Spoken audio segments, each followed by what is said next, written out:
Bueno, pues vamos a dar comienzo a la clase del libro de los espíritus. Estamos en el primer libro de las causas primeras y hoy ya terminamos el capítulo de la creación. Vamos a ver el ítem 59 que lleva por título Consideraciones y concordancias bíblicas relativas a la creación. Bueno, vamos a ver mucho de lo que hemos estado hablando en las clases anteriores. La verdad es que esto nos ocurre prácticamente todos los días de clase. Se enlaza nuestra apertura del Evangelio con el estudio del porqué de la vida y ahora con el estudio de las preguntas del libro de los espíritus. Evidentemente, estos tienen una planificación mayor para nuestro aprendizaje.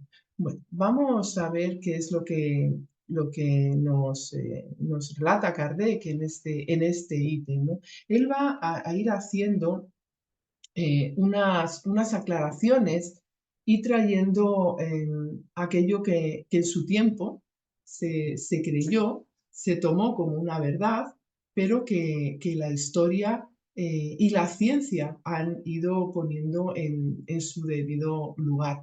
Pero también va a extraer lo que no se puede desechar, porque como veremos, aquí todo tiene que ser observado con propiedad. Y es de esto de lo que hemos estado hablando a lo largo de la tarde, ¿no? Este ítem 59 es muy largo, no lo vamos a leer entero, pero sí, claro, por supuesto, recomendamos su lectura y su estudio, ¿no? En casa. Estos temas que nos traen los hemos estado viendo las semanas pasadas, pero bueno, hoy vamos a ir sacando algunas cositas interesantes. Precisamente en estas clases anteriores y por lo que sabemos de nuestros estudios en general, ¿no? Pues cada cultura, cada pueblo, pues ha dejado una teoría particular referente al capítulo que estamos viendo, ¿no? Referente a la creación del universo, del cosmos y también de la relación que ha existido, ¿no? De las personas con todo ello, ¿no? Entonces, el ítem 59, pues empieza con esto, ¿no? Allan Kardec empieza con esta frase, ¿no? Que tenemos aquí al comienzo de la diapositiva, ¿no? Dice que los pueblos se han formado ideas muy divergentes acerca de la creación según el grado de sus conocimientos. Y bueno, pues yo al principio voy a traeros algunos ejemplos, ¿no? Algunos ejemplos en los que es verdad que hay cuestiones que son diferentes, unas divergentes, pero también, y yo me voy a fijar más en ellas, también hay cuestiones que son comunes, ¿no? Y vamos a ver en el transcurso de la clase por qué son comunes, ¿no? Realmente lo vamos a deducir. He cogido, bueno, pues por poner algunos ejemplos, ¿no? A los egipcios, ¿no? Ellos explicaron los fenómenos naturales, los secretos de la creación del mundo, el sentido de su existencia aquí en la Tierra y el sentido de su existencia en el más allá después de la muerte del cuerpo, porque lo contemplaban a través de todas estas doctrinas, a través de todas estas riquezas que nos han legado, ¿no? En su explicación más concretamente del origen del mundo, pues se formularon diferentes relatos sobre los inicios y estos además pues variaban según, pues fijaros, según la ciudad donde se encontraban, donde se situaban y también según los intereses particulares del poder político, porque este podía regular así la influencia de los sacerdotes de los templos donde se veneraban a los dioses creadores. Entonces, tenemos una gran variedad, pero a pesar de las diferentes cosmogonías, existieron pues elementos comunes, ¿no? en todas ellas, ¿no? Y siendo pues uno de los principales el convencimiento de que el principio de la creación consistió en la separación del orden del caos, aunque pensaban que el desorden seguía existiendo en forma de una serpiente, la que llamaban Apophis, ¿no? Que rodeaba el cosmos. Y en una de estas, de las más importantes y antiguas cosmogonías egipcias, pues la vemos que viene de la ciudad de Iuno, que sería Heliópolis. Y según estos relatos, el universo precreacional pues era oscuro, era inerte, era silencioso, no tenía tiempo ni espacio, y esto se va a leer, ¿no?, en algunos textos de los sarcófagos, porque se expresa: cuando yo estaba solo en el Nun, no había un espacio en el que pudiera estar. El Nun era para ellos ese océano primigenio, un océano de caos, de no existencia, del que surge un montículo que van a llamar Benben, que sería pues para ellos la montaña primordial. Vamos a ir viendo estos detalles porque he traído varios relatos en los que se coincide en esto, ¿no? Ese montículo sería el primer trozo de tierra sólida del universo, estaría, según los estudios, relacionado con lo que luego, bueno, pues con esas pirámides y los obeliscos, y debía de estar representado en esta ciudad de Heliópolis por una piedra sagrada, se cree, de forma piramidal, pero que no ha llegado a nuestros días. Bueno, en el Num o en el Benben, según las versiones, pues lo que ellos creen es que se activó la fuerza vital del dios Atum, ¿no?, que sería el demiurgo, ¿no?, el que comenzó con el que comenzó la creación del mundo. Entonces, bueno, ellos hacen una serie de narraciones de cómo fue esto, ¿no? Entonces, Autumn, muy resumidamente, escupió a Su, que sería el dios del aire y la luz, expectoró a Tezmut, que sería la diosa del agua y de la humedad, y estos pues engendraron a otra pareja de dioses, que serían el dios Heb, la tierra, y la diosa Nut, del cielo. Y aquí, en la imagen, pues tenemos a la diosa, así que se la representa como una mujer desnuda, arqueada, ¿no?, con el cuerpo arqueado y como conteniendo el mundo, ¿no? Y luego también tenemos aquí en este detalle de una viñeta del libro de los muertos, pues a Nun deificado, y que está sosteniendo la barca sola. Bueno, pues estos son unas de las muchísimas ideas acerca de la creación. Si vamos, por ejemplo, a tiempo de los sumerios de Mesopotamia, pues vamos a ver que también dejaron registrados sus relatos en sus famosas tabletas cuneiformes, ¿no? Según estas tradiciones, pues también en un principio solo existía el caos y también existía un informe océano primordial al que van a llamar Nam, ¿no?, que en un momento determinado se abrió generando espontáneamente al dios del cielo, An, a la diosa de la tierra aquí, y a Enki, que sería el dios del mundo acuático. Luego, más adelante, pues pocos siglos después, los babilonios conquistaron a los sumerios y modificaron estos mitos con el fin, pues, de engrandecer su propia civilización, ¿no? Y ahora ya, pues el dios principal sería esta deidad babilónica conocida por Marduk, que formó los cielos y la tierra al matar a la diosa Tiamat, ¿no?, que representaría el caos primordial. Aquí en el dibujo, pues lo veis, estaría representada como un dragón. Y luego el dibujo de al lado, que es un relieve del dios Enki que hemos mencionado, que, como hemos dicho, pues según esas creencias, surgió del mar, y de su unión con la madre tierra, pues surgieron las aguas dulces. En la mitología griega, pues fijaros, ¿no?, con todo la cantidad, ¿no?, de dioses, pues no hay una clasificación o una definición estricta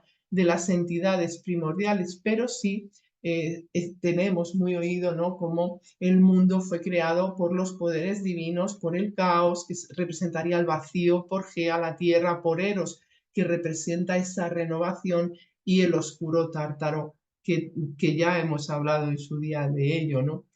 Luego también, si nos vamos a los relatos mitológicos de los romanos, pues vemos que se han entrelazado muchísimo con los de los griegos, ¿no? Y en las partes más antiguas, pues se ve como se sugiere que el origen del mundo pues también surgió del caos y de él nacerían tres elementos fundamentales, ¿no? La diosa Telus Mater, ¿no? O Terra Mater, que sería la tierra, el cielo representado por Júpiter y mar, el mar por Neptuno, ¿no? Estos tres dioses primordiales. La mitología celta, ¿no? Que también hemos mencionado en la clase del porqué de la vida, ¿no? Pues tampoco propone una versión única o una descripción de la creación del mundo en conjunto, solamente que podemos encontrar en algunos mitos celtas que mencionan que el cielo y la tierra pues fueron creados por gigantes que ellos consideraron los primeros dioses y sin embargo, de acuerdo con otros mitos, pues la creación fue obra del primer Dios supremo, un Dios que por medio de una melodía nacida de su aliento creó el mundo, ¿no? Bueno, es imposible hablar de tantos y tantos relatos porque efectivamente, como decíamos arriba, cada pueblo, cada cultura ha tenido lo suyo. Pero bueno, yo me he permitido hoy traeros uno que me ha gustado muchísimo, un relato de los nativos americanos, de los indios Omaha, acerca de la creación del mundo.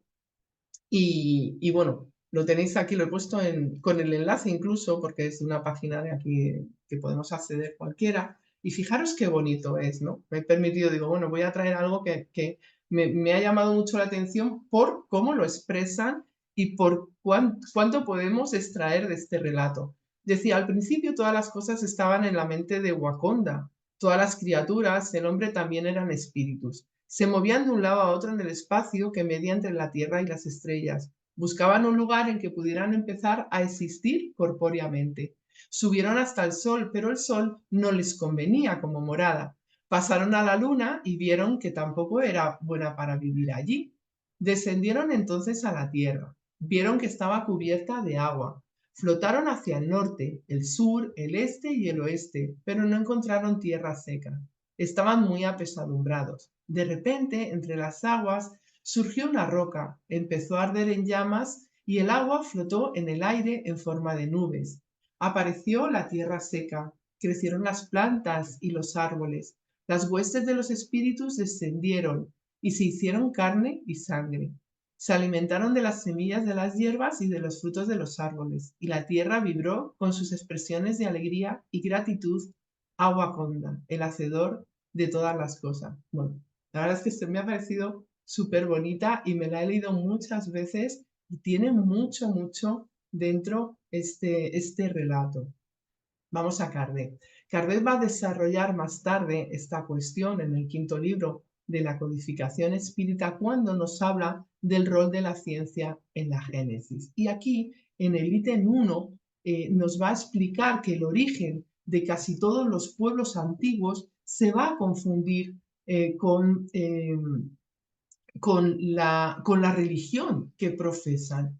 Y esta, dice, es la razón por la cual sus primeros libros han sido de carácter religioso. Y también nos explica que como todas las religiones están ligadas al principio de las cosas, porque ahí están las grandes preguntas, pues ellas dieron sobre la formación y el ordenamiento del universo explicaciones acordes con el estado de los conocimientos de la época y de sus fundadores. Esto es fácil de razonar, aunque luego pues parece ser que en algunos momentos no se comprenda, pero esto es fácil de razonar, ¿no? Que quienes los emitan esté de acuerdo con sus características. Y por eso dice que los primeros libros sagrados han sido al mismo tiempo los primeros libros de ciencia. Bueno, vamos a continuar con el ítem. El ítem lo pongo en otro color, ¿lo veis? Con la referencia aquí, lo de la Génesis con esas iniciales. Y dice, la razón apoyada en la ciencia ha reconocido la inverosimilitud de, de ciertas teorías. Y en el rol de la ciencia, este capítulo que os estoy hablando de la Génesis, aquí dice algo que es muy, muy importante. Fijaros, solamente las religiones estancadas pueden temer a los descubrimientos de la ciencia. Esos descubrimientos son funestos para aquellas que consienten en distanciarse de las ideas progresivas y se inmovilizan en el absolutismo de sus creencias. Por lo general, se forman de la divinidad una idea tan mezquina que no comprenden. La negrita, recuerda que siempre digo que es mía, porque me gusta enfatizar aquí algunas cosas, que no comprenden que asimilar las leyes de la naturaleza revelada por la ciencia es glorificar a Dios en sus obras. Entonces nos trae una frase que también se hace, habría que tener muy, muy presente. Bueno, dice, en su ceguera prefieren rendir homenaje al espíritu del mal. Y fijaros qué frase, esta cursiva sí que es de Kardec. Una religión que no estuviese acerca de ningún punto en contradicción con las leyes de la naturaleza no tendría nada que temer al progreso y sería invulnerable. Claro, efectivamente, porque con el tiempo el ser humano va comprendiendo que todo lo que está en armonía con estas leyes le llevará a explicaciones lógicas. Y con el tiempo el ser humano va desarrollando sus capacidades, entonces, claro, hay de cosas que no puede encajar. Si cualquier relato va acorde, respetuoso con las leyes de la naturaleza, ¿qué vamos a temer? ¿Qué podemos temer? Nada. Los espíritus en esta época de revelación que ha sido universal han ofrecido a Kardec aclaraciones que permiten observar de una manera diferente y hacer un examen serio de los textos de estos relatos y, bueno, pues de los textos que se encuentran en esos libros sagrados en los cuales pues se plasmaron tantas y tantas teorías. Y continúa diciendo, la que ofrecen los espíritus confirma la opinión admitida de mucho tiempo atrás por los hombres más esclarecidos. La objeción que es posible hacer a esta teoría consiste en el hecho de que ella está en contradicción con los textos de los libros sagrados. Pero fijaros, y aquí es realmente el foco de lo que va a desarrollar en este ítem. Un examen serio permite comprobar que dicha contradicción es más aparente que real y que resulta de la interpretación que se da a textos que a menudo tienen un sentido alegórico. Porque, como siempre decimos, tenemos que ver el tiempo, el espacio, contextualizar quién los emite, desde qué perspectiva los emite, cuáles eran sus condicionamientos, cuáles eran también sus intenciones. Todo esto hay que valorarlo. Y pone el ejemplo del primer hombre personificado en Adán, ¿no? Del que hablamos el otro día en su clase correspondiente. Y nos dice que esta versión que le trae como tronco único de la humanidad pues ya quedó muy atrás, ¿no? La misma ciencia ha puesto encima de la mesa la necesidad de modificar esta creencia. Como estuvimos explicando en ese día, no se puede nadie quedar en esa idea, porque la ciencia ya ha dado explicaciones suficientes y los espíritus, también los espíritus dentro del espiritismo, ¿no? Por otra parte, pues nos han traído incluso explicaciones en razón de esta figura, ¿no? Nos lleva a ver en lo que se llama la raza adámica una importante migración de espíritus, ¿no? Provenientes de otra esfera que dio origen a esta raza. También entendemos el término raza, que lo hemos estado explicando en las clases anteriores y por qué se usa en estos tiempos, que está simbolizada en la persona de Adán, ¿no? Nos hablan de una colonia de espíritus que ya contaban con un importante acervo de conocimientos y de experiencias, haciéndolos más capaces y que impulsa el progreso de los demás seres con los cuales comparte historia en este planeta. Entonces, pues leemos en la Génesis, dentro de este capítulo de la raza adámica, cómo, bueno, pues habla de ello basándose en el Génesis mosaico, ¿no? Dice, el Génesis nos da muestra industriosa desde sus comienzos, apta para las artes y las ciencias, sin que haya pasado aquí por la infancia intelectual, lo que no sucede con las razas primitivas, pero concuerda con la opinión de que estaba compuesta por espíritus que ya habían alcanzado cierto progreso.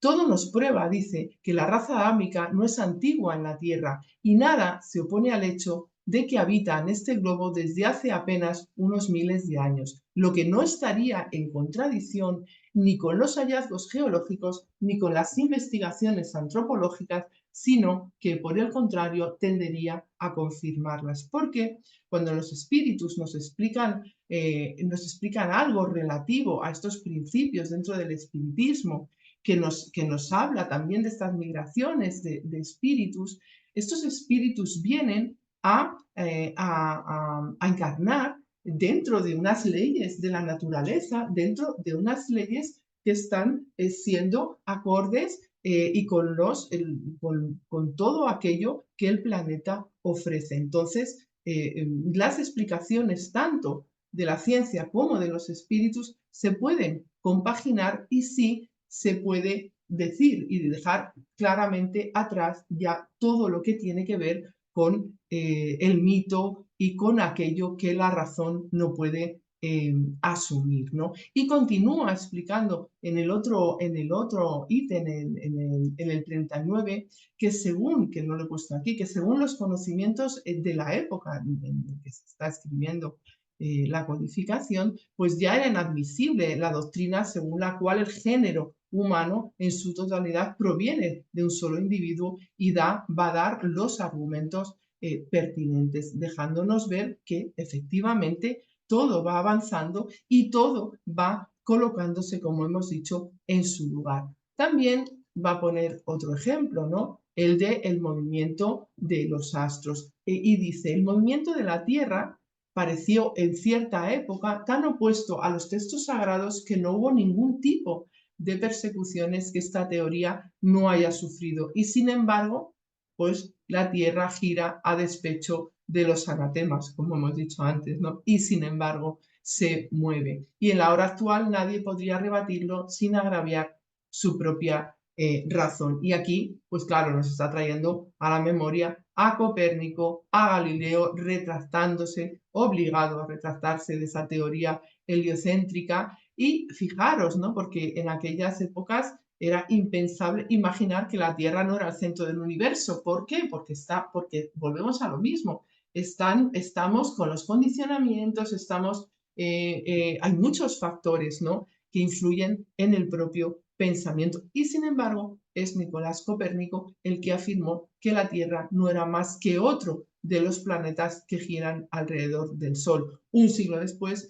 viene Galileo, confirmaría esta teoría describiendo más detalladamente los movimientos de los planetas alrededor del Sol. Y luego, pues, Newton, que va a presentar las leyes del movimiento y de la gravitación universal, porque nada puede ponerse al progreso, porque evidentemente todo tiene el propio pensamiento, todo tiene que ir avanzando, por mucho que se quieran algunos estancar, ¿no? Bueno, pues continúo hablando en el ítem de ahora, pues de estas cuestiones, ¿no? Plasmadas en la Biblia. Dice, la Biblia afirma asimismo que el mundo fue hecho en 6 días y fija la época de su creación más o menos 4000 años antes de la era cristiana. Con anterioridad a ese tiempo la Tierra no existía. El texto es formal en cuanto a que fue sacada de la nada. Y aquí que la ciencia positiva, la inexorable ciencia, viene a probar ahora lo contrario. La formación del globo, que también hemos estado analizando en nuestras clases, ha quedado escrita con caracteres imprescriptibles en el mundo fósil. Y está probado que los 6 días de la creación son tantos periodos, cada uno de los cuales duró quizá varios centenares de miles de años. Continúa diciendo que esto no representa en modo alguno una doctrina, un sistema o un dictamen aislado, sino que es un hecho absolutamente, bueno, pues que no se puede rebatir, ¿no? Dice que es un hecho tan constante como el del movimiento de la Tierra y que la teología no puede rehusarse a admitir. Prueba evidente del error, y esto es una advertencia que hace en que podemos incurrir si tomamos al pie de la letra las expresiones de un lenguaje que con frecuencia es figurado, insistiendo continuamente en esto.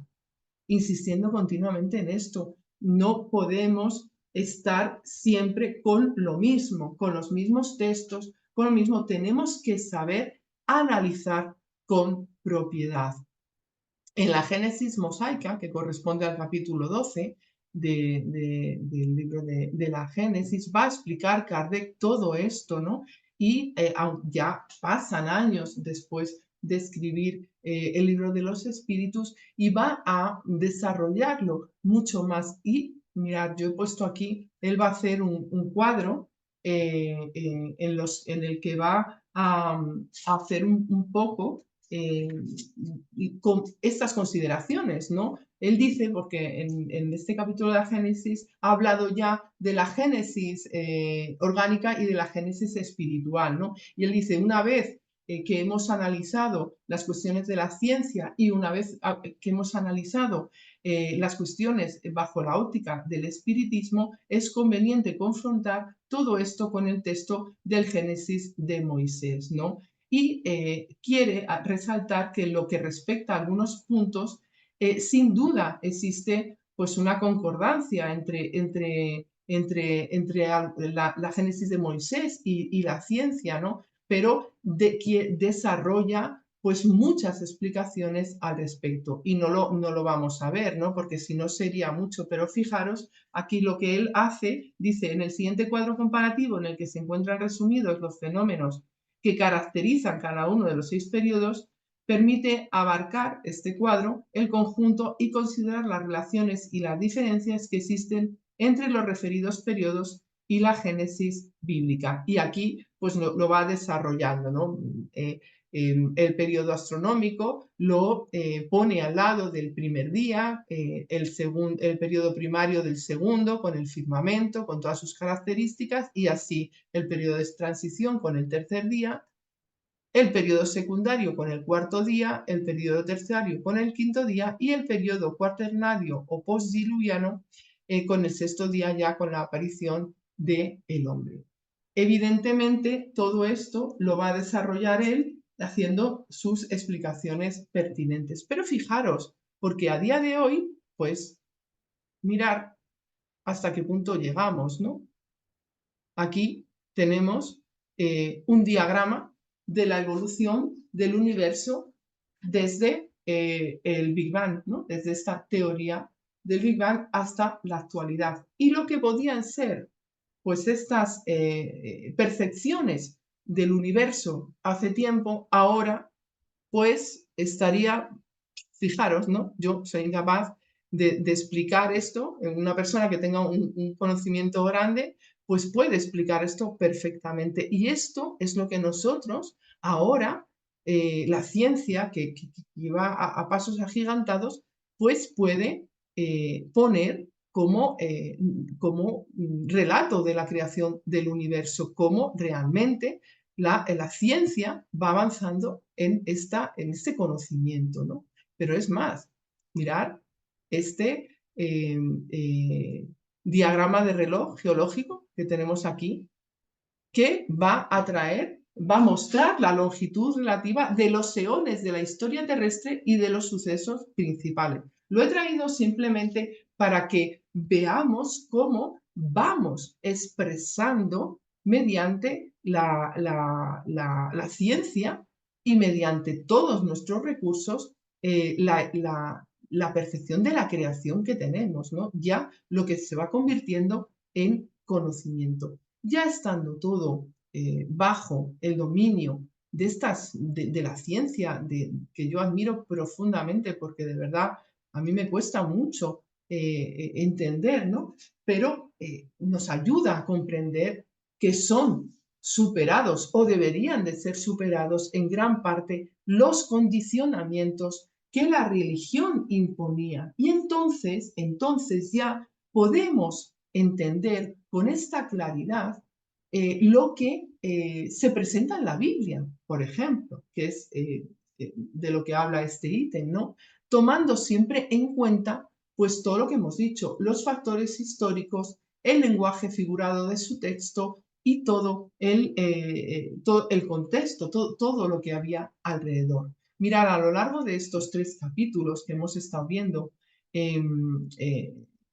Dios, hemos visto Dios en los elementos generales del universo, de la creación, pues hemos estado hablando de cómo la ciencia ha ido estableciendo un orden en los hechos y cómo siguen abiertas las investigaciones sobre la materia, sobre sus propiedades, sobre el espacio, sobre la formación de los mundos. También hemos estado viendo cómo el espiritismo nos habla de Dios, del principio espiritual, del principio material. Nos han traído información sobre los fluidos, sobre la creación. En este capítulo también vimos la pluralidad de mundos. Entonces, hablar de espiritismo y hablar de ciencia es hablar de la realidad de las cosas marchando con el progreso. Y por ello, Kardec expresa en este mismo punto algo que también es muy importante, ¿no? Muy importante. Dice, lejos de empequeñecer la obra divina, la ciencia nos la muestra bajo un aspecto más grandioso y más acorde con las nociones que tenemos acerca del poder y la majestad de Dios.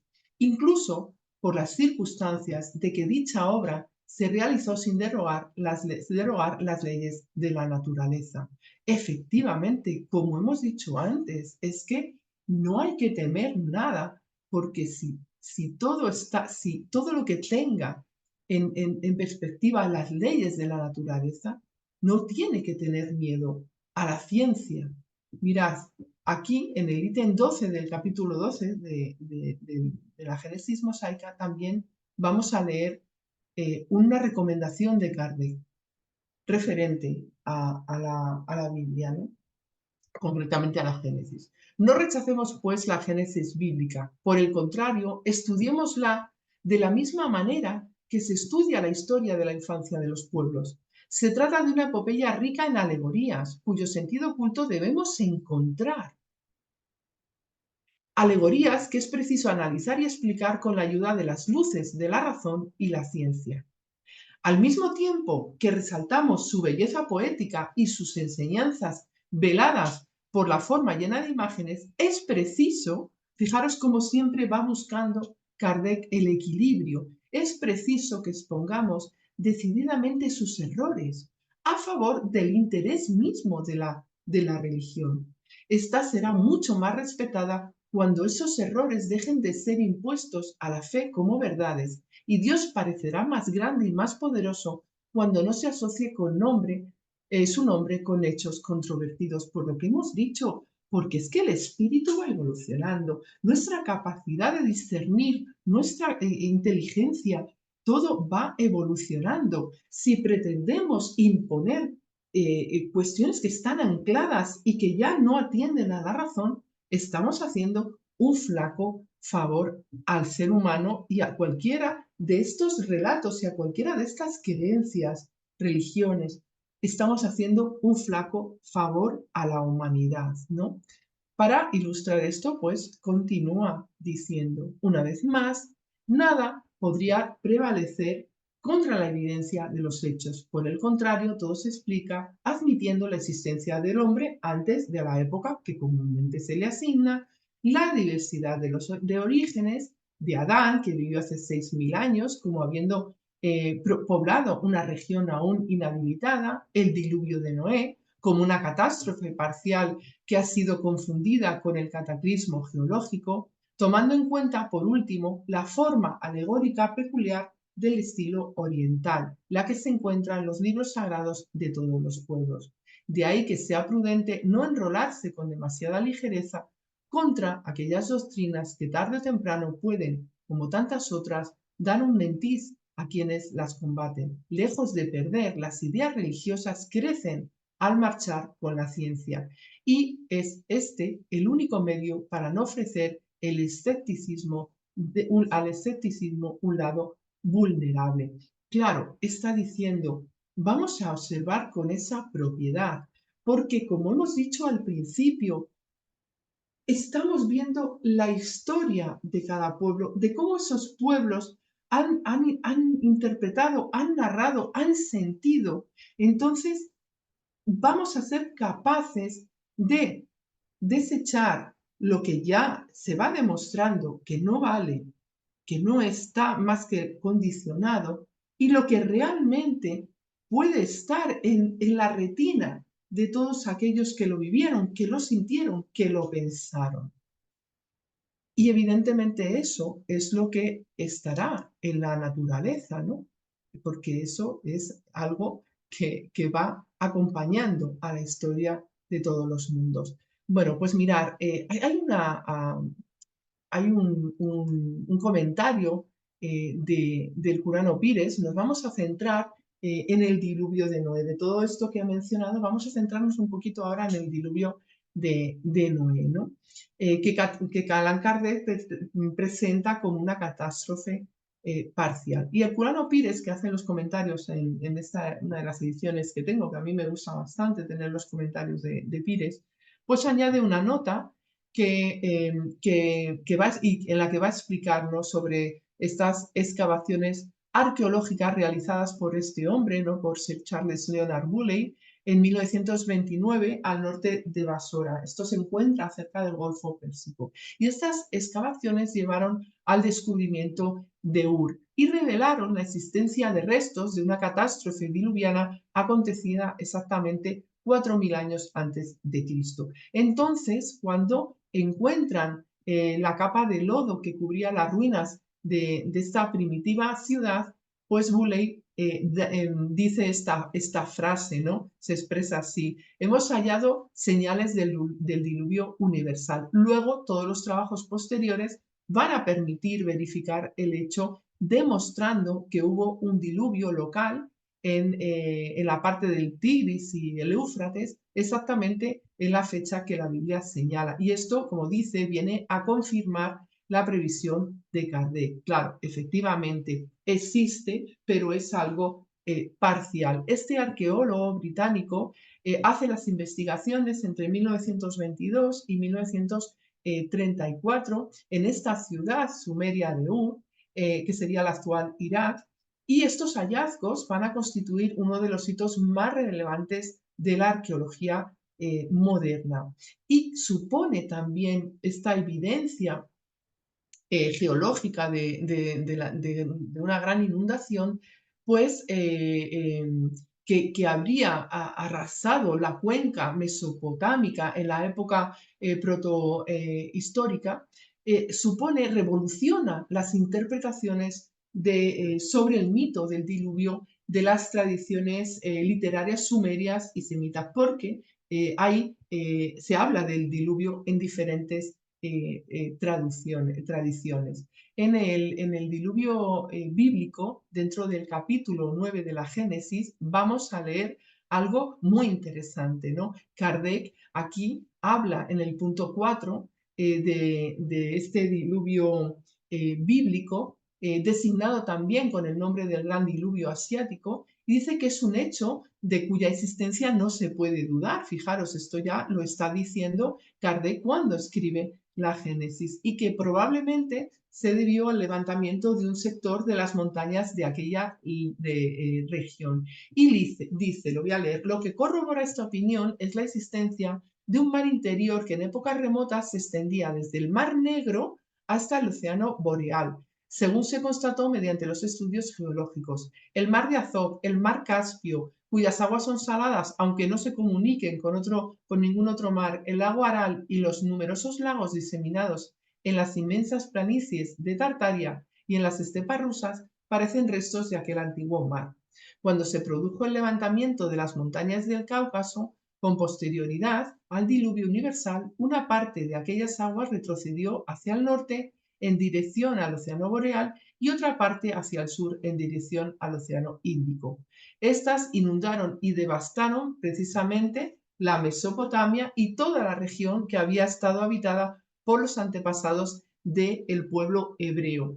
Aunque ese diluvio se haya extendido sobre una región muy dilatada, en la actualidad es un hecho comprobado que fue local, que no pudo haber no pudo haber sido por la lluvia, puesto que por más abundante y continua que hubiera sido, pues aunque durara 40 días, el cálculo demuestra que la cantidad de agua caída de las nubes no sería suficiente para cubrir toda la tierra hasta la cima de las montañas más elevadas. Y esto que viene ahora también es muy importante para entender este ítem, ¿no? Dice, para los hombres de esa época que solo conocían una extensión muy limitada de la superficie del globo y que no tenían una mínima idea acerca de su configuración a partir de que la inundación invadió los países conocidos, para ellos fue como si la tierra entera hubiera sido invadida por las aguas, porque claro, no conocen lo que hay, todo lo que hay es su tierra, es su mundo, ¿no? Si a esa creencia agregamos la forma imaginaria e hiperbólica peculiar del estilo oriental, no nos sorprenderá la exageración del relato bíblico relativo a ese suceso. Y luego ya explica en el otro ítem que el diluvio asiático fue evidentemente posterior a la aparición del hombre sobre la tierra, porque si no, pues no hubiera estado esta idea del diluvio en las tradiciones de los pueblos de aquella región del mundo que lo consagraron en sus teogonías, ¿no? Entonces también dice que es posterior al gran diluvio universal que señaló el comienzo del actual periodo geológico. Cuando hablamos de hombres y animales antediluvianos, nos referimos a ese primer cataclismo. Esto lo aclara Kardec en el punto 5.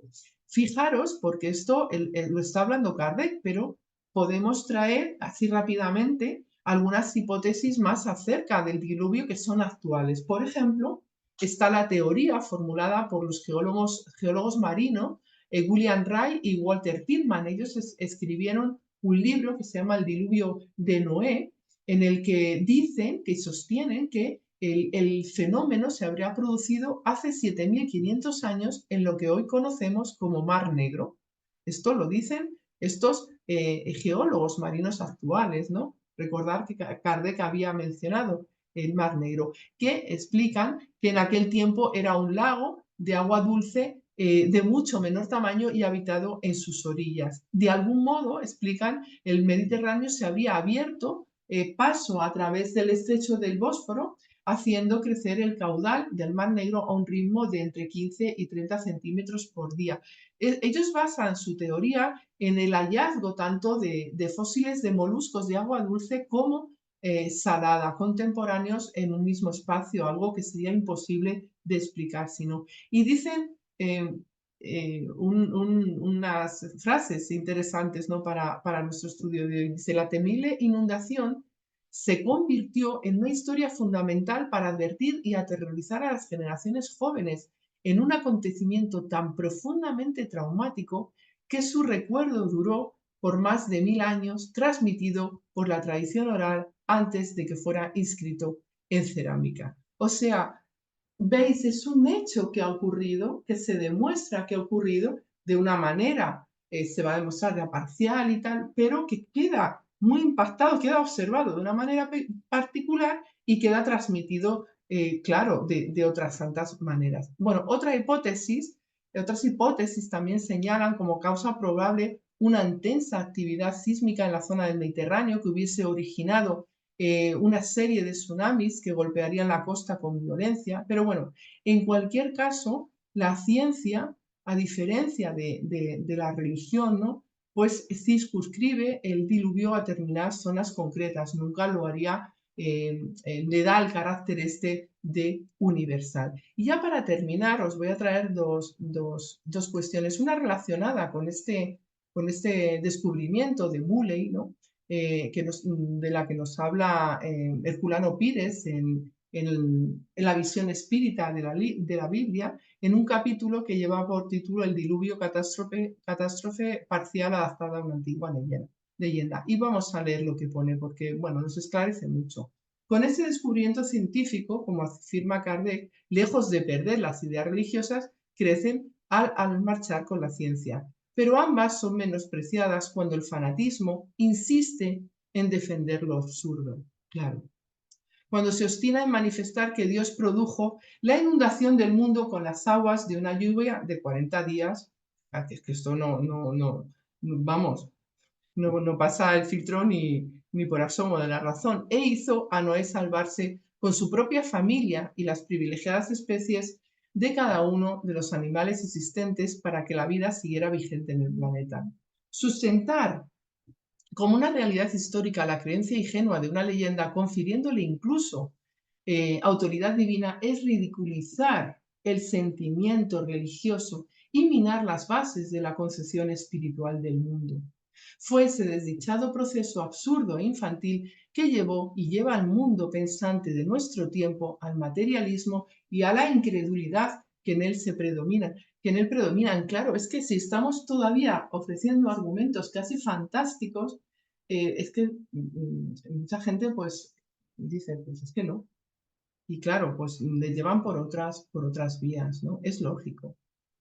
Y continúa diciendo, ¿qué dirían los fanáticos de las palabras, de la palabra de Dios al saber que el diluvio bíblico tiene por antecesores al diluvio babilónico de Gilgamesh, que es otro diluvio que contempla estas tradiciones babilónicas, ¿no? O que es llamado históricamente el Noé babilónico, y el diluvio griego de Deucalión. Bueno, pues evidentemente ya está. Y explica, el espiritismo aclara ese problema, mostrando que el arquetipo colectivo del diluvio es responsable de su aparición en diversos capítulos de la historia de las religiones e incluso en la prehistoria, entre los pueblos salvajes. Ese es uno de los puntos más curiosos de la psicología de las religiones.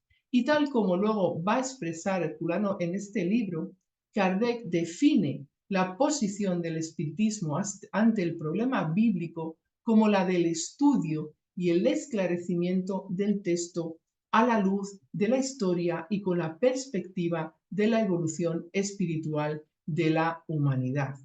Como todo lo que hemos dicho, como todo lo que llevamos diciendo desde que empezamos este libro, ¿no? Con este buen sentido para auscultar todo lo que nos trae nuestra historia. Y ahora me gustaría recordar, ¿no?, esta primera frase del principio del ítem. Los pueblos se han formado ideas muy divergentes acerca de la creación según el grado de sus conocimientos. Yo quiero rescatar la idea de los celtas. Y bueno, pues para ello me voy a ir a León Denis, ¿no?, al genio céltico. Porque mirar, entre las historias, las mitologías, se encontraban mentes preparadas y personas esclarecidas, quizá anunciando un pensamiento, siendo portadores de él para que luego se fuera desarrollando a través de los siglos. Entonces, aquí, en este mensaje de Allan Kardec, vemos como él mismo nos habla de los propios druidas, ¿no?, de estos celtas y cómo en ellos había esta chispa, esta centella. Este es un mensaje de Kardec recibido en el grupo de León Denis y que se contiene en el genio céltico. Yo viví en esa época y puedo afirmaros que en los tiempos druídicos el ser humano sentía esa fuerza radiante que en el curso de los siglos hubo de adaptar científicamente. Este es el único término que encuentro a su envoltorio carnal. Así él podía aprender a leer, analizar y disociar las partes impalpables y vibratorias susceptibles de darle algún esclarecimiento sobre el misterio de la creación. El druida, él habla con propiedad sobre esto, debido a su iniciación, era capaz de comprender la función de las franjas de ondas, pero él estaba rodeado de una masa humana primitiva, muy poco evolucionada para percibir la acción.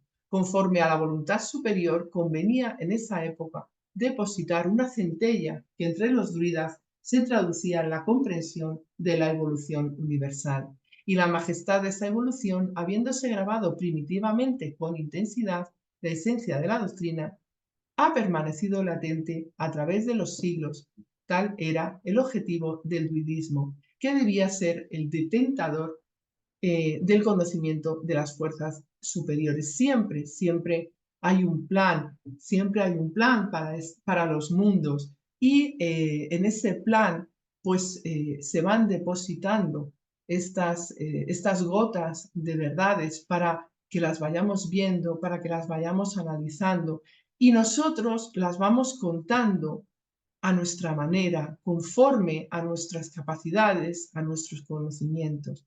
Pero con el tiempo tenemos que saber extraer, quedarnos con lo que es lógico, con lo que es razonable, no desechar nada a priori y sí hacer como hizo Kardec, como hicieron sus continuadores, saber extraer la verdad, porque la verdad porque es así, porque es el pensamiento de Dios plasmado en nuestro mundo, en cada uno de nosotros, siempre va a estar ahí para que nosotros seamos capaces de verla y continuar interiorizando, añadiéndola a nuestro propio progreso y conocimiento.